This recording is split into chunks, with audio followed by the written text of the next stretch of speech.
بسم اللہ الرحمن الرحیم۔ السلام علیکم ڈیئر اسٹوڈنٹ، آج ہم پڑھیں گے معاشرتی معمولات کی اقسام۔ معاشرتی معمولات کی 4 اقسام ہیں۔ پہلی ہے غیر معروف آداب، دوسری لوک ریت یا رسم و رواج جو ہمارے ہوتے ہیں وہ، تیسری ہے لوازم و کیوز یا شائستہ امور و آداب یعنی کہ مورز، اور 4 والی ہے قوانین۔ پہلی ہم پڑھیں گے غیر معروف آداب۔ یہ وہ معمولات کی وہ قسم ہے جسے عموماً کوئی اہمیت نہیں دی جاتی اور فرد کو اختیار ہوتا ہے کہ وہ ان معمولات پر عمل کرے یا نہ کرے۔ ان معمولات کی پابندی اور انحراف کے سلسلے میں معاشرہ کسی قسم کی سختی نہیں کرتا اور عام لوگوں کا رویہ اور رد عمل بھی نارمل یا عمومی ہوتا ہے۔ ان معمولات کی بہت سی مثالیں ہیں، مثلاً سر پر ٹوپی رکھنا، ننگے سر رہنا، داڑھی رکھنا یا شیو کروانا، دلہن کا گھونگھٹ نکالنا یا نہ نکالنا، کالج میں کلاس میں حاضر ہونا یا کینٹین پر دن گزارنا، مثبت منفی آداب اختیار کرنا فرد کی جو ہے وہ پسند پر ہے، یعنی کہ اس میں کوئی بھی معاشرتی پابندی نہیں ہوتی، یہ انسان کی اپنی مرضی اس میں ہوتی ہے کہ وہ ان پر عمل کر رہا ہے یا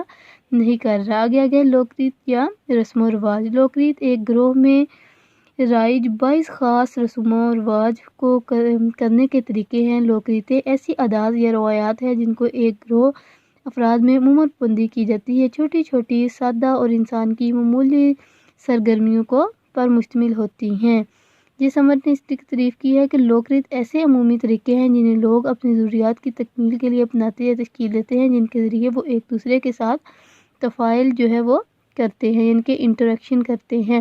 لوک ریتیں یعنی کہ رسومات ایک مخصوص وقت پر رائج معاشرتی معمولات یا انسانی طرز عمل کے معیار ہیں جنہیں معاشرہ قبول کرتا ہے اور اپناتا ہے، تاہم انحراف کرنے والے سے زیادہ سختی نہیں کی جاتی۔ یہ افراد کی روزمرہ کے مشاغل ہوتے ہیں، یعنی کہ کالج یا دفتر میں صاف ستھرے کپڑے پہن کے آنا، لائبریری جانا، آہستہ بولنا، سلام کی ہے تو اس کا جواب دینا، مجلس میں دیر سے آنے والے کے لیے جگہ بنانا یا دلہن کی شادی سے پہلے ہی مایوں بیٹھنا۔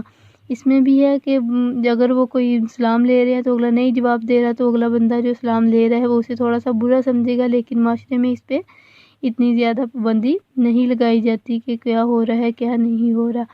نیکسٹ ہمارے آ جاتے ہیں مورز یعنی کہ لوازم و قیود، شائستہ امور و آداب۔ مقبول عام رواج اور روایات میں جب یہ تخمین و اندازہ شامل ہو کہ معاشرے میں فلاح و بہبود میں معاون ہے اور اپنے ساتھ مطابقت پیدا کرنے کے لیے فرد سے ربط و پیوستگی اخذ کرتے ہیں، تو اگرچہ وہ کسی ہیئت مجاز کی جانب سے مربوط نہ بھی کیے گئے ہوں۔ شائستہ آداب سے مراد ایسے طور طریقے جو معاشرے کی فلاح و بہبود کے لیے رائج کیے گئے ہوں، جو لوگوں کو اپنی تعمیل پر مجبور کرتے ہوں۔ یہ عوام کے افعال ہیں اور خیالات کو ڈالنے والے معروف آداب ہیں جن کی پابندی لازمی ہوتی ہے۔ پہلے 2 پوائنٹ ہم نے پڑھا تھا، ان کی پابندی لازمی نہیں تھی، ان پہ کوئی ریسٹرکشن نہیں تھی، کوئی ان پہ پنشمنٹ نہیں تھی، لیکن اس میں کیا ہے، پابندی لازمی ہے۔ اس سے مراد ایسے آداب ہیں جن کی پابندی معاشرے کے گروہ پر بہت لازمی تصور کی جاتی ہے اور ان سے انحراف یعنی کہ انکار کرنے والے یا خلاف ورزی کرنے پر زبردستی معاشرتی دباؤ ڈالا جاتا ہے، جس کی وجہ سے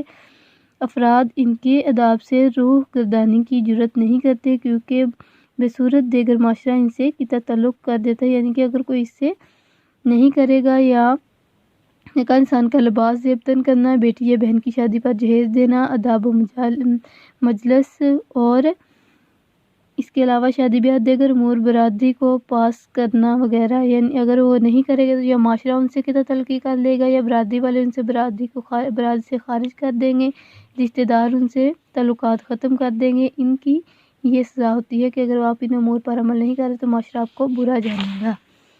لاسٹ پہ آگے ہے قانون۔ قانون کی خلاف ورزی جو ہوتی ہے اس پہ آپ کو سزا بھی ہوتی ہے، جیسے کہ جیل ہو گئی، پھانسی ہو گئی، کوئی عمر قید ہو گئی۔ یہ قوانین ہیں جن کی خلاف ورزی کرنے سے آپ کو اریسٹ کر لیا جاتا ہے۔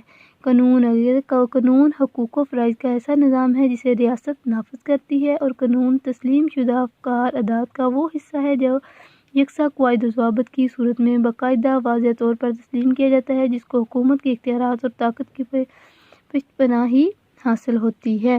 تمام سادہ الفاظ میں یہ کہتے ہیں کہ قوانین سے مراد ایسے عام اصول ہیں جن کا تعلق افراد کے خارجی افعال سے ہو، یعنی کہ گھر سے باہر کے جہاں اپنے معاشرے سے یا سوسائٹی کے باہر کے جتنے بھی کام ہوتے ہیں ان کی خلاف ورزی اگر کرے گا تو یہ معاشرہ کی معمولات کی وہ قسم ہے جس کی پابندی افراد معاشرے کے لیے نہ صرف لازم ہوتی ہے بلکہ ان افعال سے روگردانی کرنے والا قابل گرفت ہو جاتا ہے، جس کو قانونی چارہ جوئی کے ذریعے جسمانی سزا کا حقدار یا تصور کیا جاتا ہے۔ یہ 4 اقسام ہیں، یہ چاروں آپ لوگوں نے کرنی ہے، ڈیفینیشن اس کے تھوڑا سا کرنی ہے اور تھوڑی سی اس کی ڈیٹیل کرنی ہے۔ نیکسٹ ٹائم انشاءاللہ کل پڑھیں گے۔ اللہ حافظ۔